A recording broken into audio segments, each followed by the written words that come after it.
ईमानदारी का फल। नमस्कार दोस्तों, आप सभी का स्वागत है। आज की ये मोटिवेशनल स्टोरी ईमान का ज्ञान बताएगी, तो चलिए शुरू करते हैं।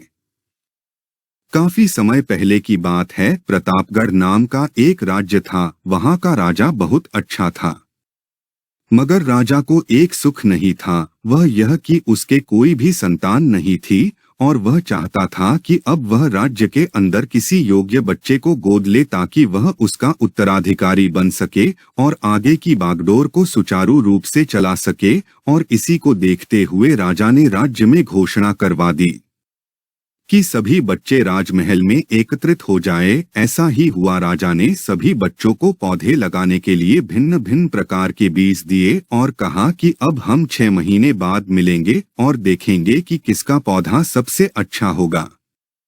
महीना बीत जाने के बाद भी एक बच्चा ऐसा था जिसके गमले में वह बीज अभी तक नहीं फूटा था, लेकिन वह रोज उसकी देखभाल करता था और रोज पौधे को पानी देता था। देखते ही देखते 3 महीने बीत गए। बच्चा परेशान हो गया।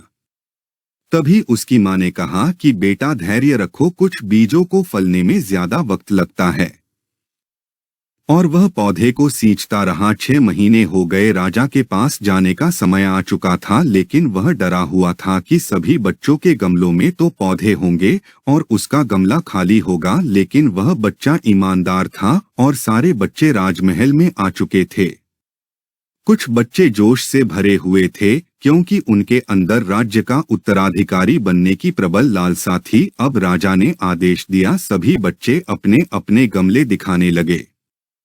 मगर एक बच्चा सहमा हुआ था क्योंकि उसका गमला खाली था। तभी राजा की नजर उस गमले पर गई। उसने पूछा, तुम्हारा गमला तो खाली है? तो उसने कहा, लेकिन मैंने इस गमले की 6 महीने तक देखभाल की है।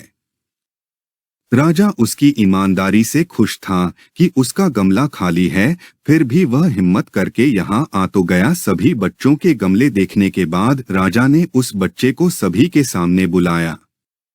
बच्चा सहम गया और राजा ने वह गमला सभी को दिखाया। सभी बच्चे जोर से हंसने लगे। राजा ने कहा, शांत हो जाइए, इतने खुश मत होइए। आप सभी के पास जो पौधे हैं वो सब बंजर हैं। आप चाहे कितनी भी मेहनत कर ले, उनसे कुछ नहीं निकलेगा। लेकिन असली बीज यही था। राजा उसकी ईमानदारी से बेहद खुश हुआ और उस बच्चे को राज्य का उत्तराधिकारी बना दिया गया।